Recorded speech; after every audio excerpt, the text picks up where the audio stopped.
Welcome to Indisputable with Dr. Rashad Ritchie. I'm Sharon Reed, filling in for the good doctor today. And one of our faves, Ben Gleib, is here, comedian, bengleib.com. And you've got a big show coming up that we're going to be talking about a lot today. Very talented. We want to hear all about it. And we begin story number one in your lane because Hollywood may shut down. I hope you write your own jokes. NBC refusing to pay writers on strike, but the host jumped in to save the day temporarily, but it's something, right? Before the WGA writer strike occurred, Tonight Show host Jimmy Fallon told Variety that he fully supported his writers. Listen.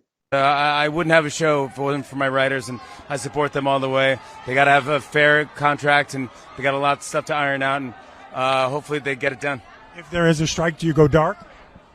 If there's a strike, yeah, I think we will. Yeah, I think we'll go dark. Whatever I can do to support the guild. I am actually in the Writers Guild as well, so yeah, I couldn't do the show without them, and I support my whole staff. He's very lovable, this Jimmy Fallon. Very lovable. In that clip, though, it kind of seemed like he was just kind of making it up, figuring it out as he went along. And that could be the case because Sarah Kobos, senior photo research coordinator on Jimmy's talk show, ripped him on Tuesday. I mean, she went in. She did it on Twitter as the writer's strike was just underway. It was not good. You can see it right here at a meeting Jimmy wasn't even at. We are told NBC decided to stop paying us after this week and end our health insurance after this month if the strike is ongoing. They won't even tell us if we will technically be furloughed, just active employees who aren't paid.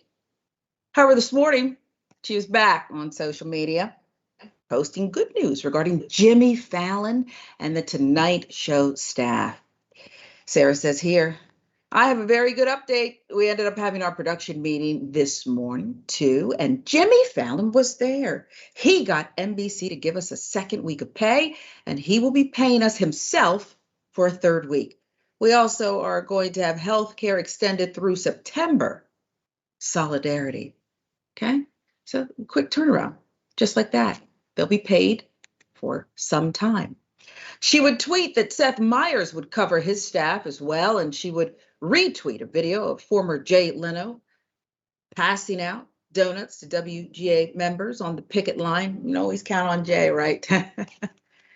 Former Tonight Show host. There he is, right there. Meanwhile, comedian Adam Conover appeared on CNN on Tuesday, and you're going to want to really drink this in. Tore into its chief executive officer, David Zaslav, over his astronomical compensation. In this industry that say, look, times are changing. We are not making as much money as we once did. This is not the golden era of television, although some of us would argue the shows are great. What do you say to them? So I'd point out the fact that David Zaslav, the CEO of Warner Brothers Discovery, which is, the parent company of the network I'm talking to you on right now, was paid $250 million last year, $250 million.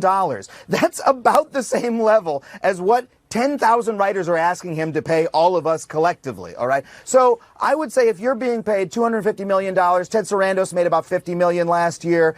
These companies are making enormous amounts of money. Their profits are going up. It's ridiculous for them to plead poverty when the writers who are making their shows, some of them are not able to pay their rent or their mortgages. I literally know writers who have had to go on assistance because they have not been able to make their year.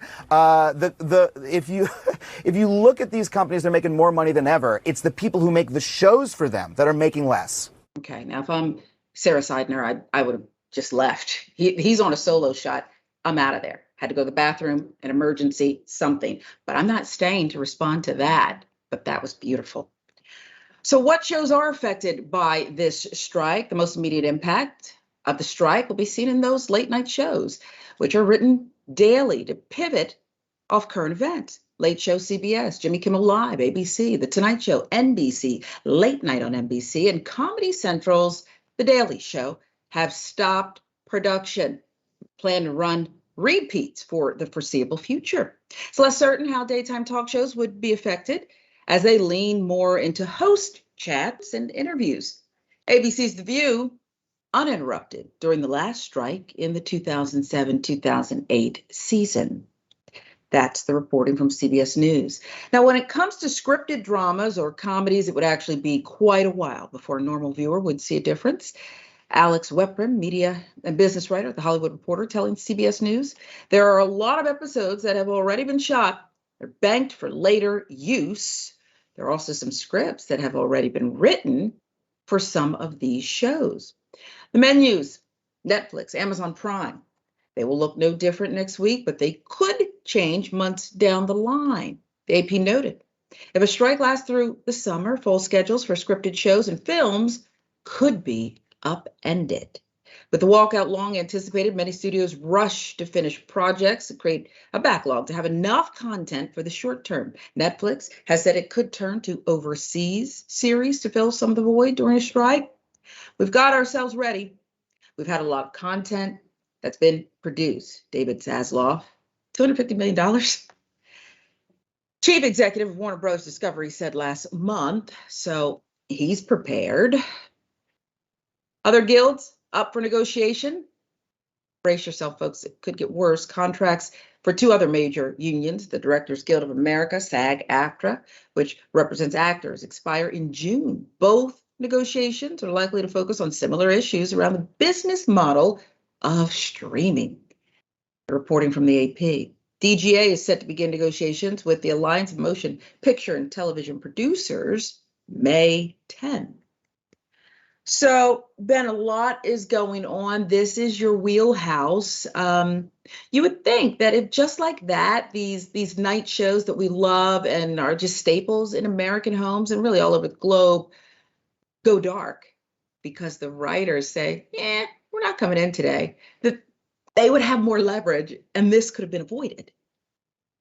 You would think so, but those in power always doubt the importance and the collective strength of the workers, and they just would rather the shred of hope that they will be able to maintain their astronomical profits over doing what's right, humane, and just common decency. And they know they're going to, in the end, lose. These strikes always end because eventually, and I think the one in 2007 was like 100 days. The one before that was 130 days, many years before that. And eventually they acquiesce and they just lose profits of all the time that those shows could have been on the air. And so it ends up hurting those in power more. You know, the focus of these stories always seems to be on how will this affect people's TV viewing? Oh, no. And in the fall, maybe if it continues that long, there won't be the same number of shows for people to waste their time on or to let their time be entertained by.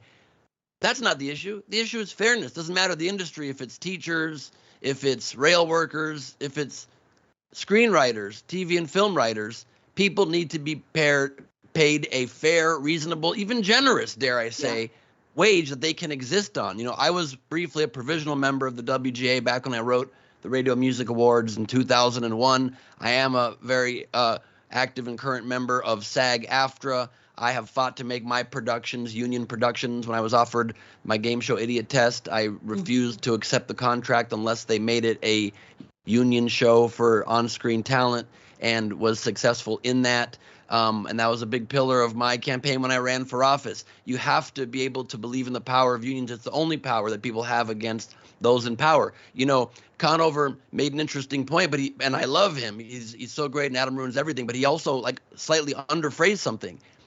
There's about 11,000 and some change writers that if Zaslav, the CEO of Warner Discovery, that's not just the writers under him, that's all of the writers who are striking. If he reduced his salary, just for example, from $250 million to just 20 million, let's say, still an incredible amount of money. That $230 million remaining could give an additional $23,000 to every writer in Hollywood striking.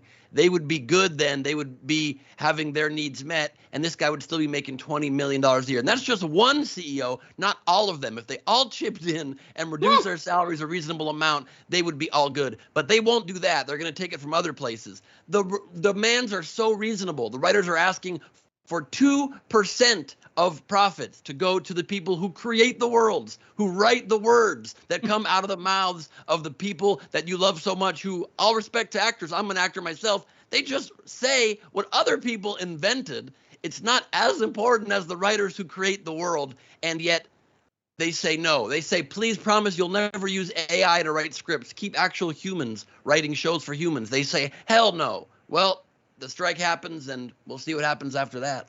So the laughter stops late night, and listen, I think the comedians are fearless. I love what Adam Conover did on CNN's airwaves, because I think that, comedians get real not funny when you push them too far and start messing with their money. And I find that to be leadership.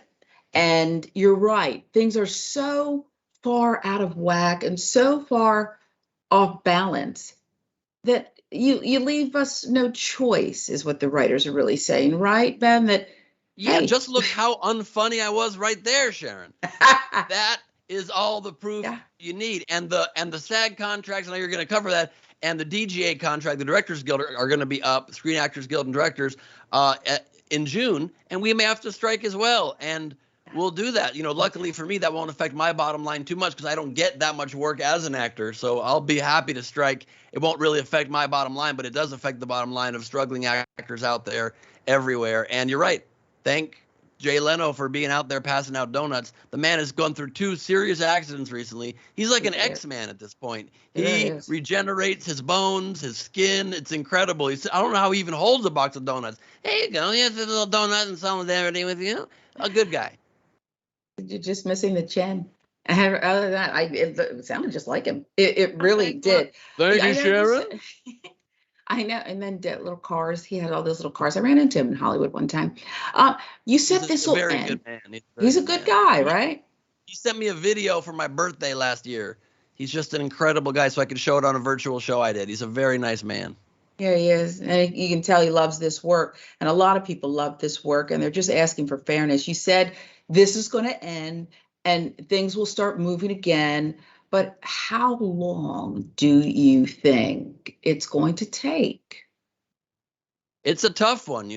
I was talking to some people in the industry about this the last couple of days, and some think that this might be the time that the powers that be don't acquiesce, because now it's the streamers, and the streamers are basically mostly owned by these huge conglomerates that the streaming business isn't even their whole business, like Apple, like Amazon. And the fact that, Amazon is a union busting, doesn't let their workers form unions, fight it whenever they can, and people still don't cancel, myself included, their Prime subscriptions and all of these things. And so they might stick this time longer and say, listen, we might go anti-union, we might hire all non-union writers, we might go all AI. I mean, go for it. I think you're going to lose the talent of what makes this industry great, and the golden age of television will end, full stop. So roll the dice if you feel like it, but it won't work out well for the powers that be. Wow. I got a question for you, because I know, and I want to talk more about your show. You're so funny because it's coming up, and I know you have a special dedication for it. But do you find that your shows are more packed at times like this? If people can't get the content they want at home, do they seek out people like you, comedians?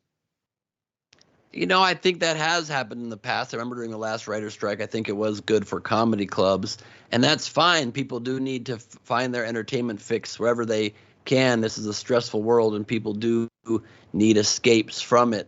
And that's fine if those dollars go from the TV networks and passive viewing to more interactive comedy club viewing, or virtual comedy clubs like Nowhere Comedy Club that I created and run. So be it. People are going to find out other things. Yeah, there you saw the flyer on screen. It's this Saturday. I'll tell you a little bit more about it later. But that's fine. But it's just getting to a point where it's too frustrating for the common worker, and a writer is a common worker. They don't get paid incredible money most of the time, and they get skimped on, and they even don't get called writers on a lot of shows, so they can go around being called a writer. They call them a story producer so that they don't have to pay them writers' wages. The industry tries whenever possible to skim and scam, and it's good when we get to stand up and say no more of that and demand higher standards. Matt is not going to take it anymore. And I do think you're onto something, too, with just everyday people who don't realize it. We hear the word Hollywood and this glamorous life, and you're writing for these shows and you're producing and doing these things. And we just think everybody's rich. And it's not the case. Oh, that couldn't be further from the truth, because I used to think that everybody thinks, oh, you're on TV, you're rich. I've done over 400 episodes of television, and I get excited for every $100 gig I'm offered. So that tells you the amount of money that you get paid in this business. Got to do better. We will keep following the story and hope that everybody is able to make rent and achieve the end game here.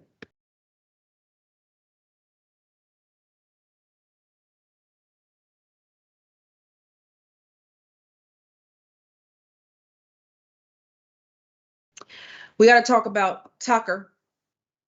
Yes, Tucker Carlson. He's been in the headlines. I know back in the headlines. He's been in the headlines. Tucker wanted to be a kingmaker. I actually thought he was already. He sought to broker House Speaker selection. This guy's a piece of work. Former Fox News producer Abby Grossberg telling Anderson Cooper that Tucker Carlson sought to broker the Republican speakership selection. Here's the video. I mean, they believed that he could broker who was Speaker, House Speaker. He wanted to do that live on air, but Kevin McCarthy said no. What do you mean he wanted to do that live on air? His plan was to have Kevin McCarthy come on the show, according to Justin Wells revealed this grand plan to us. Tucker, a few days earlier, had sort of set some terms for McCarthy, which included this church kind of committee that he said about, I think this was about January 5th, so about January 2nd, he said, you should have this church committee. So fast forward to January 5th, they start asking me to book McCarthy on the show that night. I had worked with him a lot when I was at Sunday Morning Futures and had a relationship with his team. That afternoon, Justin came in and he said, here's the plan. Tucker's going to first have Kevin on, hear him beg and grovel. Then we'll bring in Matt Gaetz, and Matt Gaetz will then kind of set his terms. Then Tucker will set his terms that McCarthy has to agree to. Tucker Carlson had terms that McCarthy had terms. And we're going to make this whole thing happen on air and save the Republican Party. Now, fortunately, for McCarthy's sake, he said no. Wow. He actually had some dignity. It was a question mark, some dignity. Kevin McCarthy. Grossberg's been talking a lot and saying some very interesting, dark things. She also commented on the offensive work atmosphere on the set of Tucker Carlson tonight. When you heard that Tucker Carlson got fired, did you feel vindicated in a way? In a way I did at first. It was a shock. So there's obviously a lot to process. You didn't expect that they would do that? I didn't believe people when they told me. Because he had so much power at the network. I thought he was invincible. I thought his team was invincible, and they believed they were too, by the way that they behaved. You say in two of your lawsuits, you say that you endured a quote, work environment that subjugates women based on vile sexist stereotypes, typecasts religious minorities, belittles their traditions, and demonstrates little to no regard for those suffering from mental illness. In another lawsuit, you say Mr. Carlson's derogatory comments toward women, his disdain for those who dare to object to such misogyny is well known on the set of Tucker Carlson tonight. His attitude, what you say are his attitudes, that permeated the culture at his show. Of course, and I think the best example of that was when I ultimately, and I'm jumping ahead, did stand up and complain to one of my supervisors. His answer to me was, Tucker sets the tone for the show, and we follow Tucker's tone. Wow. And that summarizes everything. So people got a message from Tucker Carlson that it was okay to use the C word or whatever it was, and they felt emboldened to do that too. I think that they took pride and joy in doing it. They thought it was fun. It was just really kind of a bro fest there. Sounds like a wonderful place to work. if you're a frat boy and you are gross and into that kind of thing. Some recent leaks of Tucker on set shows examples of this kind of behavior. Let's look at that. If we're going to talk about sex, I'd love to hit some of the fine points of technique. But but it's your show. It's totally up to you.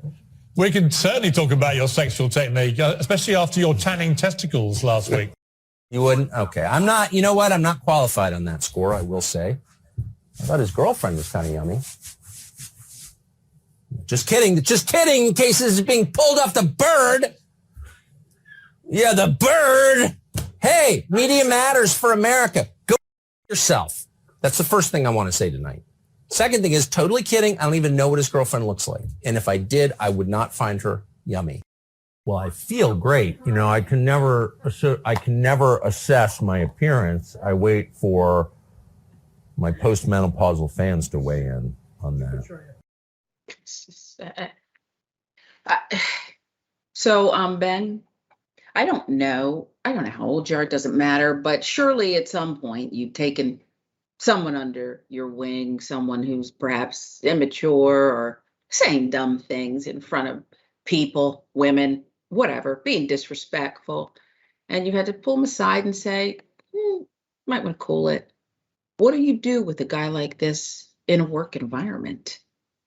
I mean, I have to do it with you before every show, Sharon. I'm kidding. I'm kidding. I'll be mostly. Look, being a stand-up comedian, I try to give some leeway for people making inappropriate or silly jokes. So, like, for example, in those clips, the first one where he says, I wouldn't mind discussing the finer points of sexual technique. Nothing wrong with that, because there's nothing misogynist about that one. But then the next clip, talking about how he's creeping on someone's girlfriend, that's where you get into inappropriate territory. When you start talking about how you think that you as a man are better than women is when you get into inappropriate territory, and it's not okay. And that shouldn't be the work environment at any place, despite and I also think as a side note, as a culture, we got to figure out a better way to refer to the inappropriate words as the C word or the N word, because you just sound like a child when you have to say the blank letter word. It sounds stupid. Point not germane to the issue. But of course, you don't want to work in an environment where somebody is making you beholden to misogynistic jokes that make you feel marginalized as a group, whether that's a woman or whatever. But I also feel 0% bad for Grossman or for any booker who worked at that show, because I'm so sick of people only being outraged when things affect them personally. Her stance there basically is, I was totally fine helping book and work on a show that marginalized women and minorities and the LGBTQ community every day publicly, as long as behind the scenes they didn't say, hey, toots to me. But as soon as they make me feel marginalized, I'm filing lawsuits. How about file a lawsuit on behalf of humanity? How about quit your job on behalf of humanity, or don't accept it in the first place when somebody is a piece of garbage and that's what they spew every day? It shouldn't just matter what's said behind the scenes. It should matter whether you're poisoning the discourse in the country and creating millions more racists, misogynists, and bigoted, hate-filled idiots. That's what should matter more than your own personal thing affecting a staff of maybe 100 people behind the scenes. And now that excellent. Now that she's making the rounds and looking, pitiful, I'm going through something here, I too blame the platforms that don't ask her any of those tough questions. They don't say anything to her like you just did. Not a peep. Not True. A peep. There it is. There it is. We'll move on.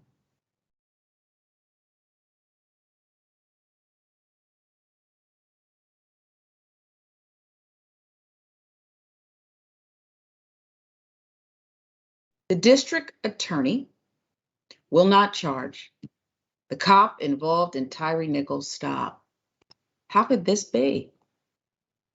Well, we'll tell you, ex-Memphis police officer Preston Hemphill, who was fired for his involvement in the traffic stop that led to the death of Tyre Nichols, will face no criminal charges. That's according to the Memphis Police Department. He faced termination for several violations, including using a taser. Isn't that violent? I don't understand. Well, let's see. Nichols, 29, black man, brutally assaulted after he was pulled over January 7th for alleged reckless driving. He died 3 days later. Shelby County DA Steve Mulroy explained in an update Tuesday why criminal charges against former officer Preston Hemphill were not warranted.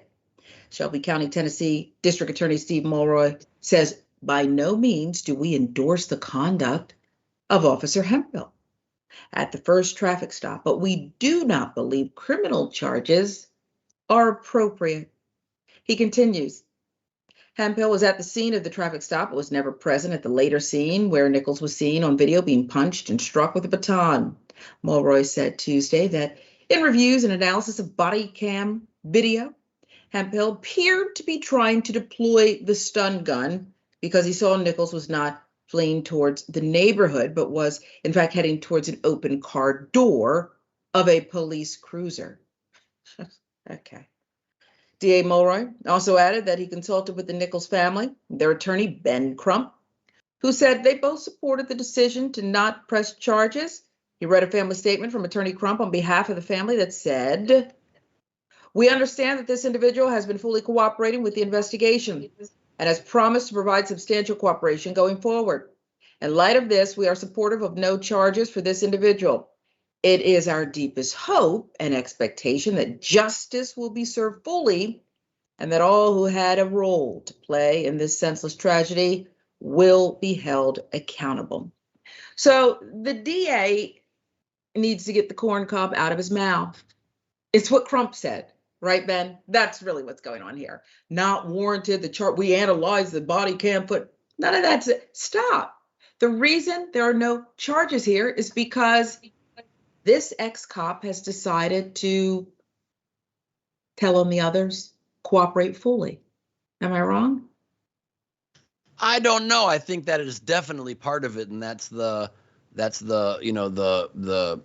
analytical calculus when it comes to putting that case together that makes them decide that this person might be an asset. But also, I do agree that in order for any aggrieved party in a tragedy like this and for the public at large to maintain the moral high ground, we have to be willing to be nuanced and able to be nuanced. And if indeed this officer, it is weird that he was the white one and the black officers got all the charges, but they were also the ones at the second stop and they're the ones who truly beat him. And so if indeed it's true that from his view, he was running towards the car and he did try to de-escalate twice, then I think it makes sense. And that's why even the grieving, tragedy-stricken family of Nichols and their lawyer, Ben Crump, support not giving charges in this one case. I think that's fine. I don't think we need to be outraged where outrage is not necessary. Yeah, I think because this individual is cooperating, it's okay. But we need some serious justice here. And I do think in other cases, they should charge everything and everyone because there's a cultural problem here. And when everyday people start losing their apartment and maybe their old cars or can't pay their bills because they did the wrong thing, they didn't step forward, then maybe this whole police culture can step back a little bit. We'll see. Ben Gleib is our special co-host today. I'm Sharon Reed in for Dr. Rashad Ritchie. This is Indisputable. We're right back.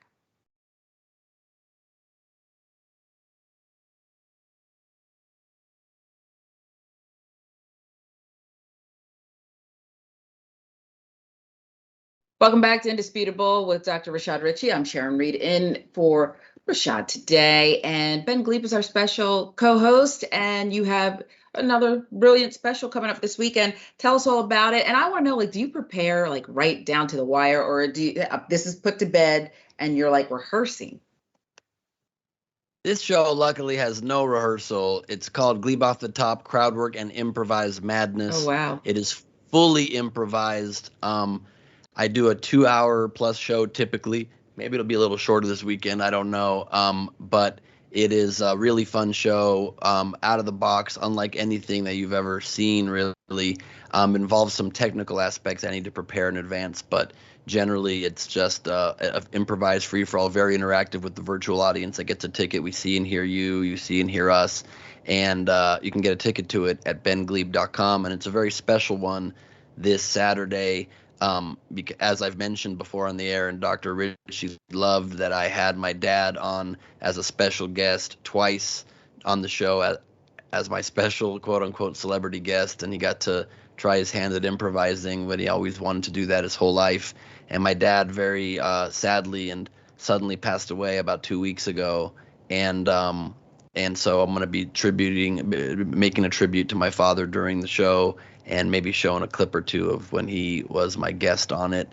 And so it's going to be a very beautiful, I think, touching show, and then also just jam-packed full of a lot of silliness and joy and laughter, which was very important to my dad. Maybe his most important value after supporting his family and supporting the Dodgers was just trying to make everybody he encountered in his life laugh with dad jokes, with improvised funny things he would just think of and try to make people feel at ease.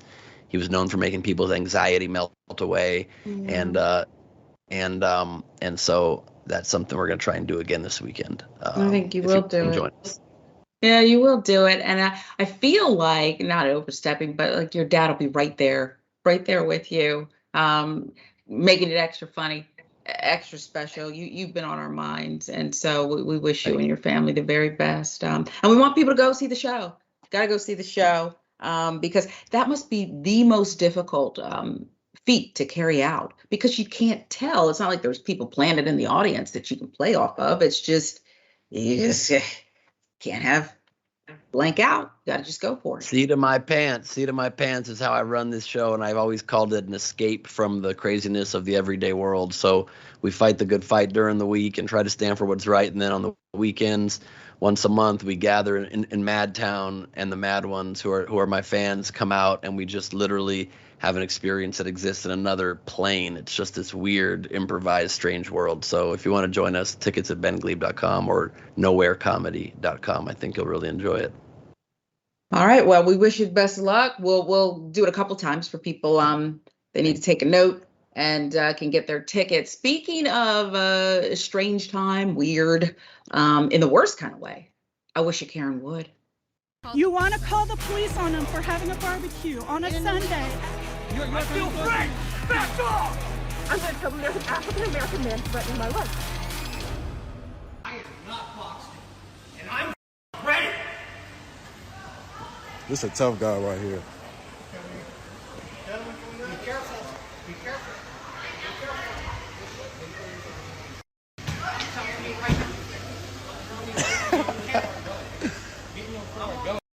Get up out of here, bro.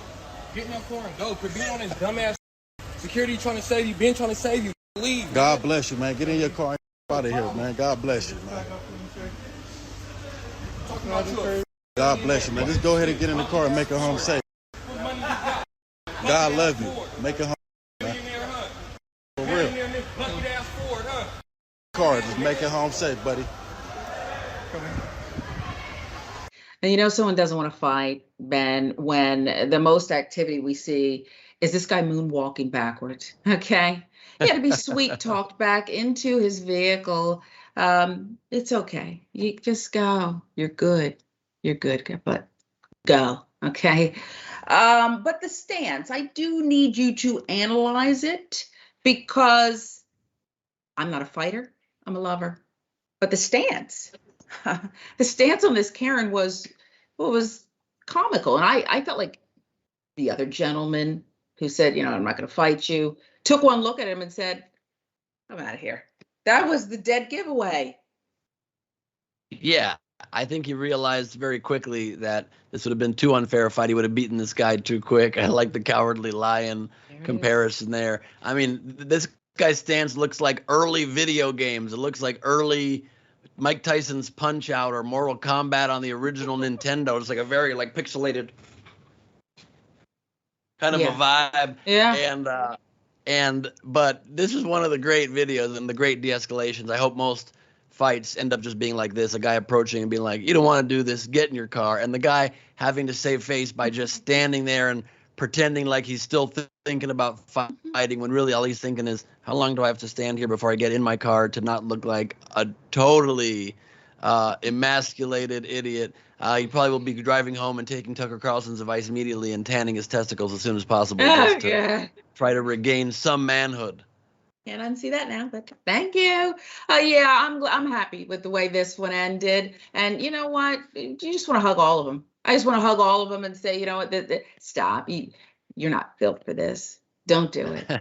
And don't pretend to do it either. But it's a beautiful thing. And I felt like the security guard there who did all the sweet talking was really an anti-Karen who said, you know, I'm going to do a good deed. There's not going to be any physical violence here. And everybody's going to go home whole.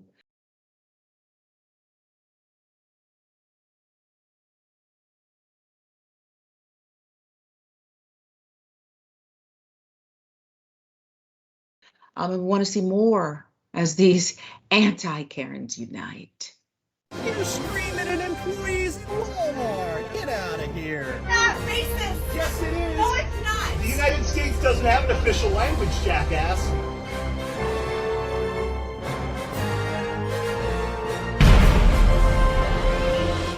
You got something you want to say? You're a traitor. Because I love my race? Yeah. You want to assault me? You're a like traitor. A real intelligent You're guy. a You know traitor. what you need? You need some You're more a Nazi. I am. Yeah. I love my race. I hate Go Nazi. get some more face tattoos. Go. Look how trashy you look. You white trash. Look at you. Back off. Yeah. You want to get charges? I ain't trying to fight no white trash. Come on, you Nazi. I got nothing. I don't want to touch you. Okay, we know where you work. We know where you get your hair cut. Yeah. I'm not trying to touch you. Get away from me. Yeah. Get away from me. I'll defend myself. Yeah. You fat old piece of Black man's shoes. No. You Yeah. hypocrite. Yeah. You're Yeah. hypocrite. Yeah, this is mine now. This is Holder. Yeah. I hope that helps your Yeah. life. Nazi You done? You done? I ain't did nothing to you. You're You Nazi. done, you white trash. Yeah. Okay, so you're gonna have charges now. You just assaulted me. Nope. I told you to No. leave me alone. Yeah. Get the away from me. Yeah, come on. You are Come you on, are mother. poor. I'm mom. Uh-huh. You're a Nazi. class guy, Mom. right? You hang out with a lot of blacks, don't you? I'm Black Nazi. friends gonna Mom. talk like that? Yeah. Yeah, we're done here. We're done. No, Nazi. you can back the up. Leave me. Do. What's your It's all fun and games spewing hatred. But when an anti-Karen springs into action, shows courage, bravery, toughness, you never know when it's going to happen. That kind of tells you their inner fortitude. They're just going to go for it and defend humanity, I guess. And all you say is back up and you're going to get charges, going to report you. What do you think of this Wu-Tang anti-Karen going after a neo-Nazi? I love every second of it. I feel like this is the response to all Karens. I did a Rebel HQ video the other day, another good one. She was mouthing off to police officers, saying she didn't have to listen to them, and just randomly the cop's like, and you're being arrested. I think that's a good way to handle Karens too. You got to shut them down. Violence is not the answer, but pulling out a knife on a Nazi, hard to not endorse that, to be honest with you. You know, a level of idiocy of people that embrace these white nationalist viewpoints, white supremacist viewpoints in modern day society. It's so stupid and so disgusting. The guy turns the camera on himself later in the video and goes, he came at me just because I did a Hail Hitler, not even pronouncing his own bigotry correctly. And yeah, that's pretty good reason to get somebody's ire headed your way, is to be a flippin' Nazi, you moron. I mean, bring it on. Just so sick of these ignorant, stupid people that can't make friends. These incels can't get the interest of the opposite sex or whatever sex they're interested in to do anything with them, to be interested with them. I wonder, could it be because they embrace hateful ideologies and so they amp up the hate instead? Go get a life. They're disgusting, despicable people, and I wish more people stood up to them like that. Yeah, I do too. And I think sometimes that maybe we can harness this, do something more here. You know, when you want pollution to end, you create incentives for people to buy electric cars, other measures. You help the environment, perhaps we can help you. With these anti-Karens, Ben, maybe there's something, an incentive that they can get. Obviously, we want it to come from the heart, but if we can rally the troops, if you will, to kind of go out there and not target, but when they spot a Karen, handle it. Could it work? Yeah, segments like this help. You know, we could do Hero of the Week. Other shows there should be maybe even a prize for people that go out there and try to stop these Karens. You know, many Halloweens ago, I was going out. Me and my friends were dressed like Top Gun pilots, and there was these dudes that were self-identifying as Nazis, and we fought them. Fighting's not great, but we fought them. You know, that's what you got to do. And then a security guard outside the CVS shoulder checks me into the window of the CVS. And I was like, dude, I'm fighting a Nazi. He's like, I'm so sorry I did that. I'm like, that's Oh, hey, you know, it's just sometimes it's a free for all, okay, an all out melee. But if these Karens are on the losing end of it, I'm all for it too. I hope you weren't hurt. You weren't hurt, were you? Listen, I had enough alcohol in my system. It didn't hurt till a couple days Feel later. a thing. Didn't feel a thing initially. All right, Ben Gleib, we appreciate you. Much more indisputable with Dr. Rashad Ritchie. When we come right back, I'm Sharon Reed filling in for Dr. Rashad today.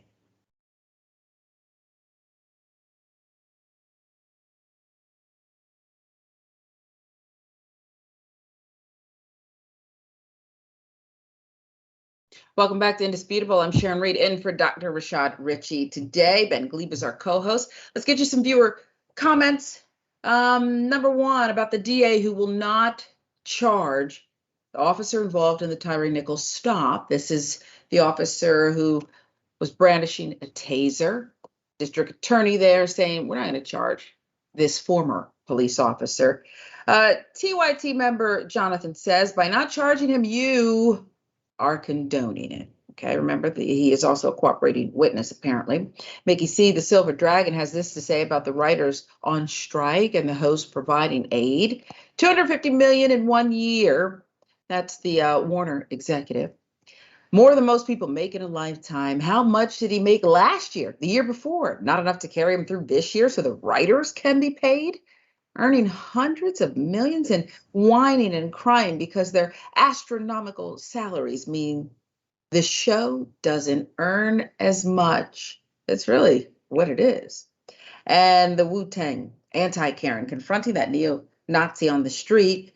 Cray Souffle says, in the end, I'm kind of confused as to who's the real hero here, Wu-Tang shirt guy or neo-Nazi Karen. Well, it's not the neo-Nazi. Cray. That is not who it is. One more, actually. YouTube. Tim Nichols says about the writer's strike, this is why independent shows and producers are a great thing. They can own their own films and scripts. Yeah, they can. And Ben, you know something about that, but you got to break through first. You got to break through. And that's tough because you don't necessarily have the negotiating power, and not everybody is you who's had some great content on already. Yeah, it's not easy in this business to get the power, and the powers that be like to give you piecemeal what they can.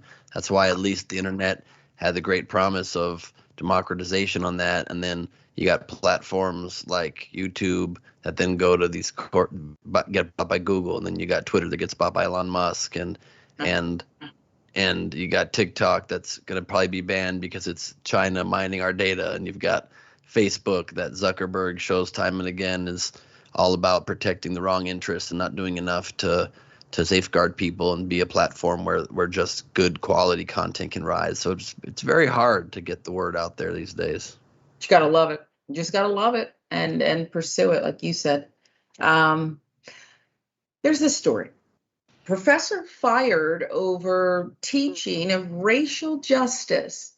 Fired over that. Former Palm Beach Atlanta University professor Samuel Jokel was fired after a parent complained in February he was indoctrinating students with lessons about racial justice. He has now filed a federal complaint with the U.S. Equal Employment Opportunity Commission, arguing his termination was racially motivated. Joko, who is white, has not argued he was fired because of his race. His attorney, Gabe Roberts, said his complaint relies on a legal concept called associational discrimination, where someone believes they were wrongfully discriminated against for their association with members of a protected class. Interesting. The Equal Employment Opportunity Commission has authority to investigate, prosecute discrimination complaints against employers. Filing a complaint with the agency is also a precursor to filing a federal employment discrimination lawsuit. Federal law prohibits employers from discriminating against workers based on their race, gender, or certain other protected characteristics. If an employment decision is motivated by protected characteristics such as race, that is an unlawful employment practice in this country, Roberts said in a statement. We are looking forward to working with the Equal Employment Opportunity Commission on its investigation. Now, the English professor has taught at the 3,700 student Christian school for the last 2 decades. He says he's long used teachings of racial justice to illustrate his writing lessons. He did not express his personal opinions and did not require the students to either. Students in Joko's class read and analyzed passages about the topic, discussed them, wrote short essays of their own. Administrators had never expressed concerns about his lessons before. He attributed the school's new concern about his lessons to an anti-woke crusade from Governor Santos and other far-right politicians and activists. So, whatever DeSantis wants, Ben, apparently other people prefer not to stand up to this governor. They prefer to just go along to get along. What's next? Are the kids going to be forced to eat pudding with their fingers at school too? Or will someone have a mind of their own? No, I don't think mind of our own is on the table in Florida anymore. I think it's become a collective mush of bath salt infused dinosaur in the lake alligator having election stealing misanthropes that don't understand how society should function or can in any sort of fluid way. I'm starting to be of the opinion that people that live in these backward states that continue to elect backwards leaders deserve backwards policies. I'm tired of having to talk about and defend people who keep not realizing the people that they put in power are to their own detriment. And of course, that's an exaggeration that I'm bitterly saying. There's plenty of good people that are stuck in a place that they wish they weren't, and they wish their leaders were different. But it's ridiculous to say that someone is indoctrinating somebody because the topic of an essay is racial justice, literally the justice, the equality, the fairness for all races. And this is controversial in America in 2023 is so egregiously stupid and backwards. There is no way to even make sense of it. As was said, the teacher was not even sharing his own opinions on it, wasn't making the students take a stance on it. It was just the topic of the writing exercise. This is a problem. How fragile are your children? How fragile are the brains of these idiots that they hear the phrase racial justice, they read a few paragraphs about people being treated equally, and oh my God, this might crush the hatred we've tried to instill in our kids for 18 years. If you're strong parents at all, you've instilled your hatred strong enough, it'll survive hearing a few essays about how maybe there's another way to live. They don't want to test it? Yeah, exactly. Battle test it. Wow. It is stunning to me that there's not more people, and you're right, there's people who this is their community, this is all they know, they don't have the luxury of going elsewhere. But others, it sounds like what you're saying is you have to stand up and fight. Sometimes you have to stand up and say, no, we're not going to put up with this. Not just one teacher who is, out of a job and saying, yeah, I'm going to sue. But where's the rest of the community? The parents, everybody else who can join this effort and say, or what? Or what? Well, if they don't stop this soon, it's like a rash. It just spreads and spreads and spreads. And we're seeing that in other places. And we're seeing that from other leaders who are saying, you know what? I can do one better.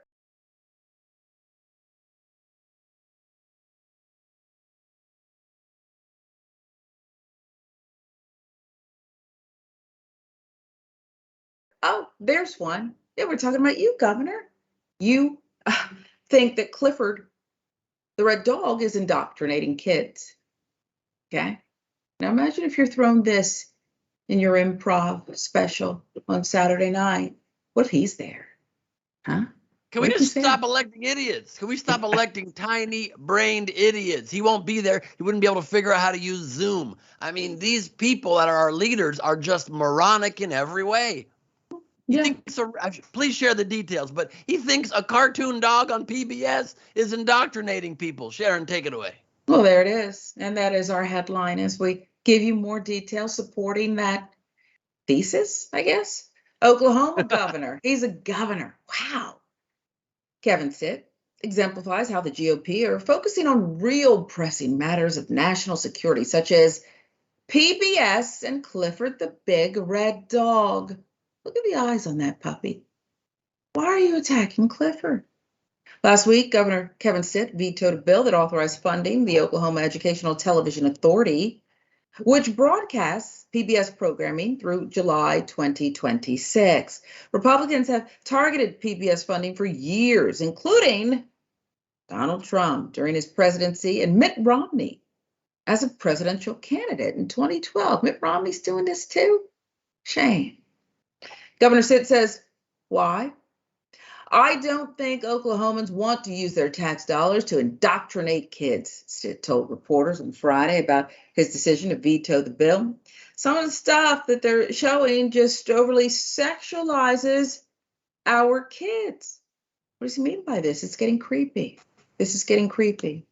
Well, here it is. After Stitt's vague allegations, his team continued the odd crusade. Spokeswoman also shared information indicating that 2 animated children's cartoons, Clifford, the Big Red Dog, and Work It Out Wombats. I've not seen that one. Work It Out Wombats, both airing on PBS affiliates, have included, lesbian characters in some episodes. Now we're getting to the heart of this thing. Other shows on the network have their funding targeted as well.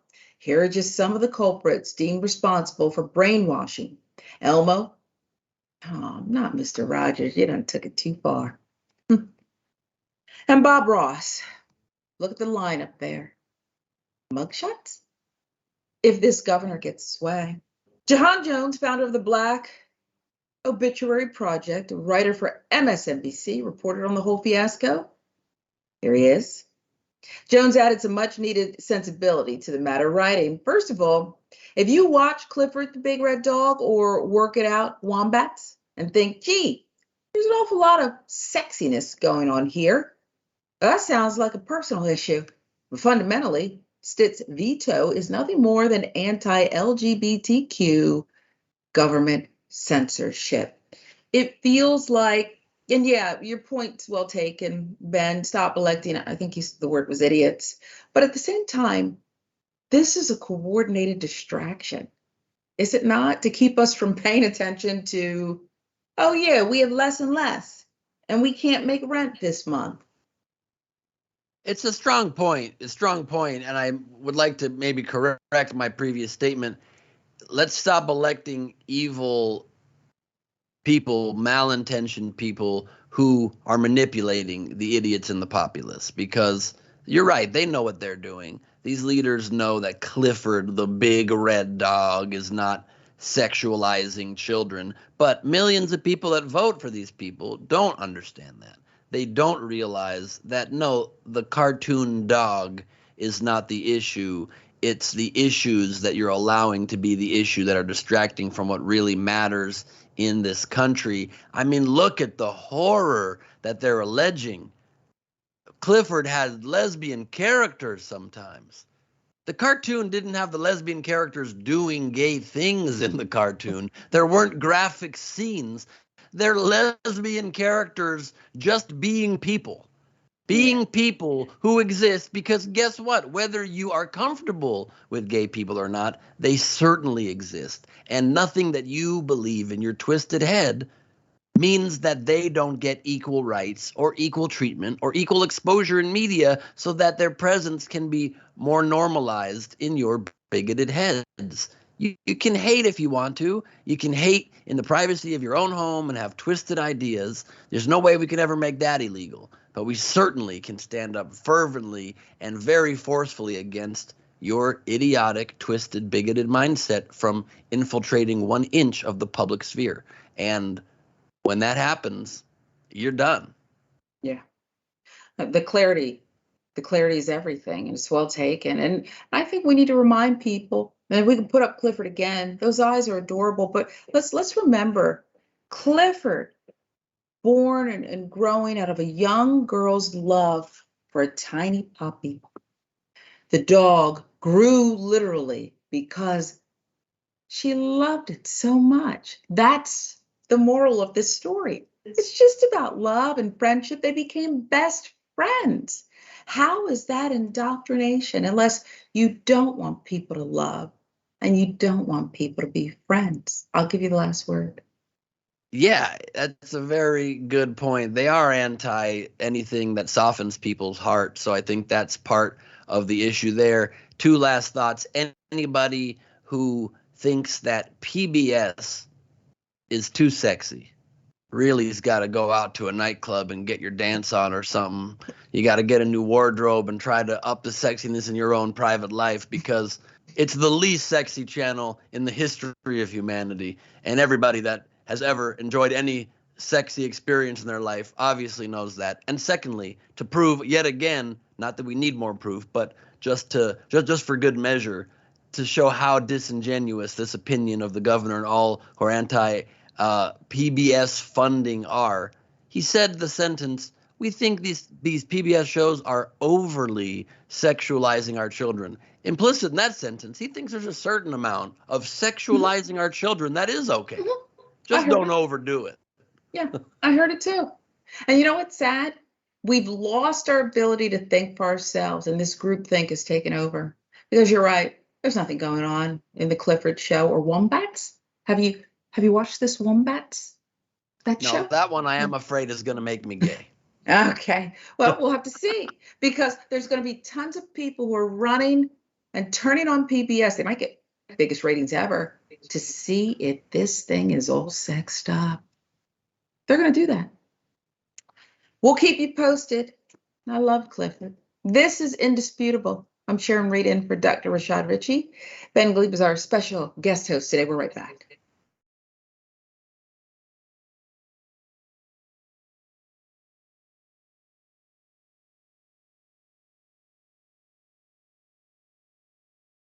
Welcome back to Indisputable with Dr. Rashad Ritchie. I'm Sharon Reed filling in for Dr. Ritchie today. Ben Gleib is our special guest host. And Ben, I want you to talk a little bit more about this virtual show, because that's unique. We know you're funny, we know you're talented, but this is a special skill set and it's interactive, yes?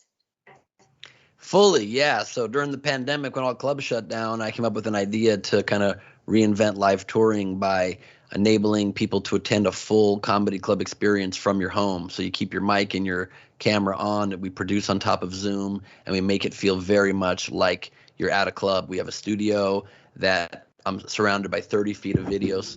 30 feet of video screens, and seeing the audience, hearing the audience. There's a backstage camera over my shoulder so you can see what I see. And it's just a much more exciting way to see a show virtually. And I interact with the crowd. I take questions from the crowd. We do improv games. We elect a mayor every other Gleib off the top. This one, I think we have a mayor already. But but it's a really fun show. You get tickets at bengleib.com or nowherecomedy.com, and check out nowherecomedy.com for all of our shows. We have amazing stand-up comedy shows. If this isn't up your alley, there are more shows on our calendar that will be up your alley, and you can fully get a show experience from your home. So not only is it cheaper, or if you live in remote areas or you're disabled and you can't get to a club or don't want to get to a club, we come to you. And even if you just want to stay home and get drunk and not worry about having to figure out driving or pay for an Uber, you got that option as well. And this very special one this weekend honoring my late father. So it would mean a lot if you came and just had some laughs with us. Yeah, it's going to be special. And I know your dad will be there in spirit. And, you talked a lot about your dad right here. And well, we're just proud to know you. And I know it's going to be a blast. So, hey, I may be there. Okay. Thank you, Sharon. I may be there. All right. Let's get you some viewer comments. We've had an eclectic mix of stories today. The professor fired over just teaching racial justice. And then there was the GOP governor who says, you know what? Clifford, the dog, is indoctrinating kids, oversexed and sexualizing children. Huh? They'd deport Dora the Explorer if they could. Well, Cats and Dragon, you're right. Well, I haven't seen Dora lately. Is Dora? We better check on Dora. Now check on Dora. YouTube. More about the professor fired over teaching of racial justice. Winston Sire says the one professor that school probably needed the most got fired. That's the way it works. Scott Smith says it's tough to win a lawsuit against a private school. They don't have to follow anti-discrimination laws. And about Clifford indoctrinating children, Robin's Egg says, can someone tell me why these legislators are always big mad about cartoons? They're not real. Okay. It sums it up perfectly. It really does. Yeah, you're right, Scott. You're right. There will be no jail time for a woman who sped her car into a Black Lives Matter protest. None. She don't have to go to the pokey at all. No charges will be brought against Kathleen Castillo, the woman who sped her car into a group of Black Lives Matter protesters more than 2 years ago. On Monday, she was granted a lenient sentence of just 5 community service hours, all thanks to a plea deal, despite the violent and racial nature of her offense. In case you don't remember what went down here, what she did, here's that video again to refresh you, if you will. And there's the warning, because it is somewhat difficult here. You see people milling about, gathering, and there she is, sped up. You see people hit the street. We protested for immigrants. She hit 5 people.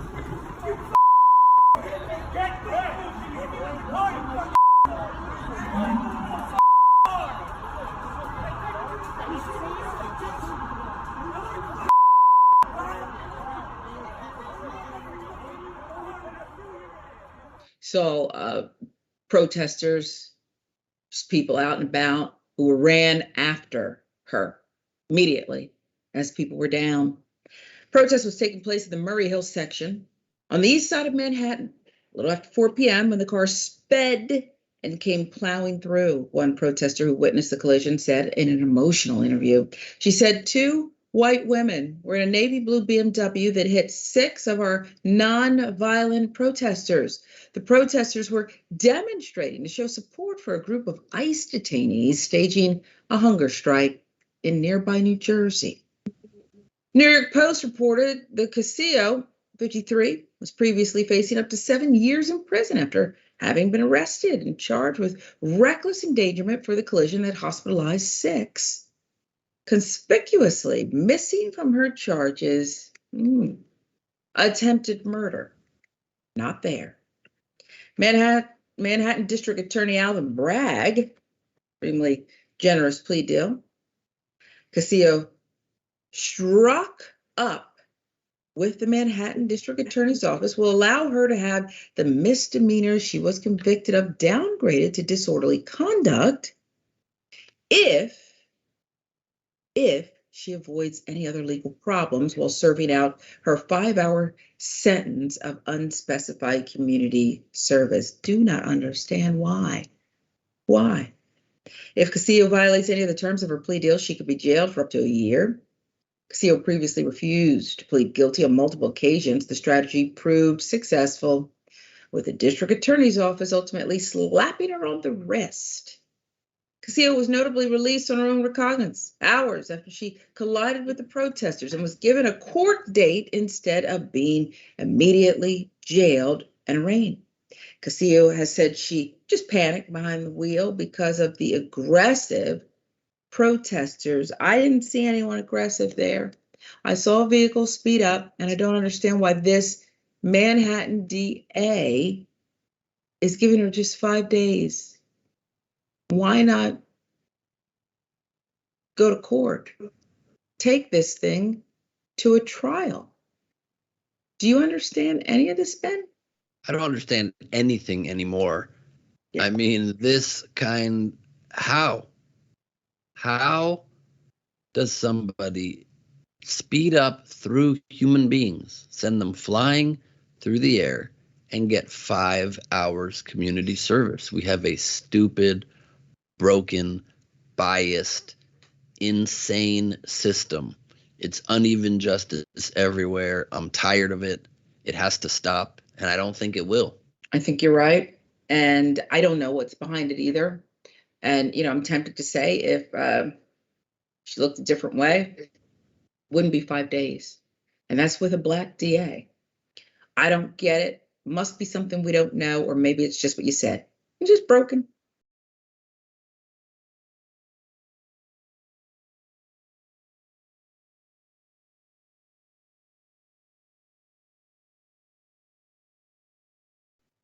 Here's what's not broke, okay? This story is all about the riches. $9 million this New Orleans high school senior has earned in scholarship money. Yes. Dennis Barnes, a senior at International High School, New Orleans, set a new national record by receiving offers from 125 colleges and universities, totaling more than $9 million in scholarships, more than any other college-bound senior in U.S. history.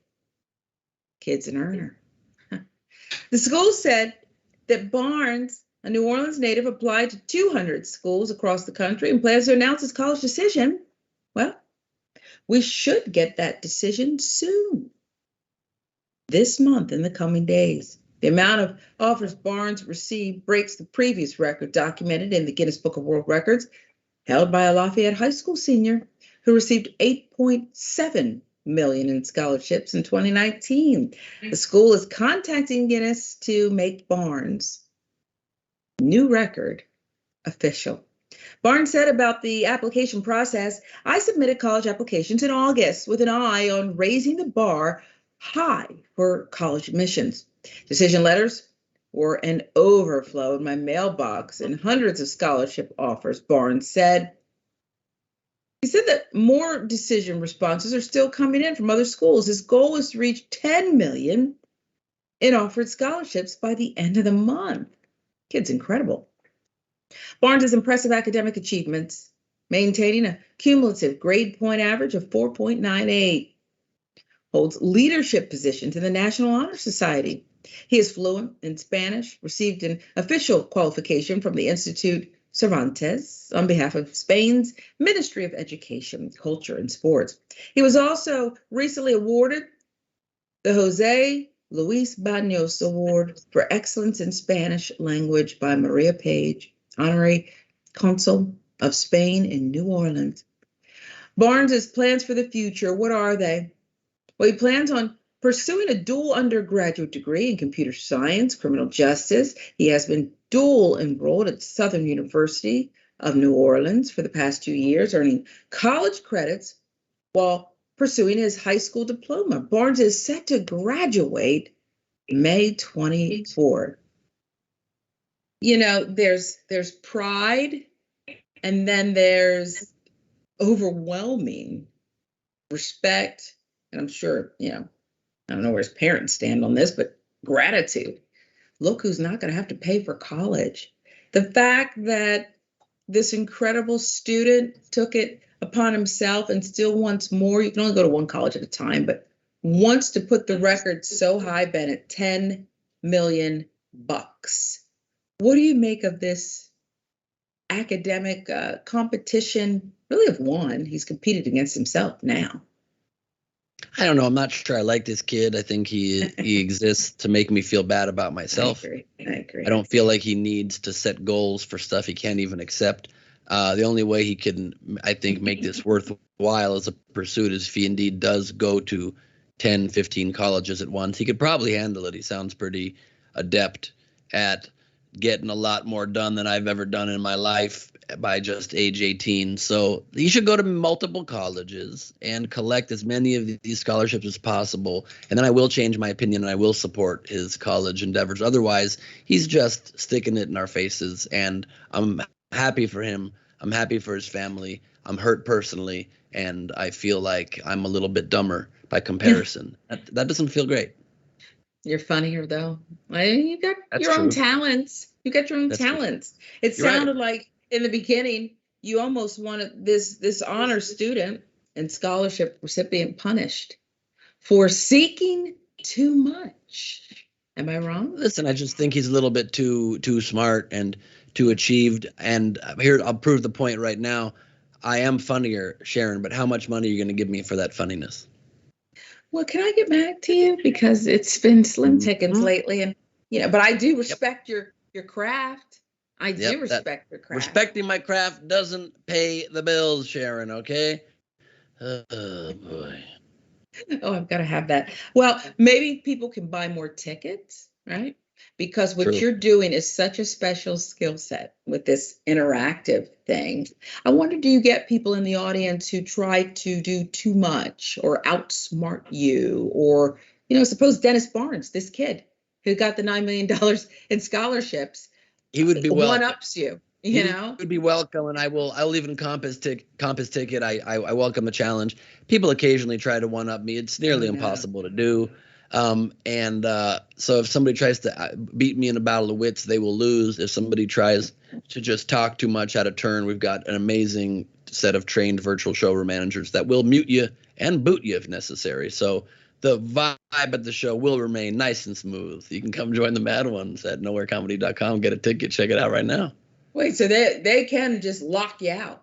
They'll just kick you out of the chat room. Just like really. we recreate a real life comedy club. If you talk too much in a comedy club, you get thrown out. Here we can do it in a second instead of having to drag you all the way to the door.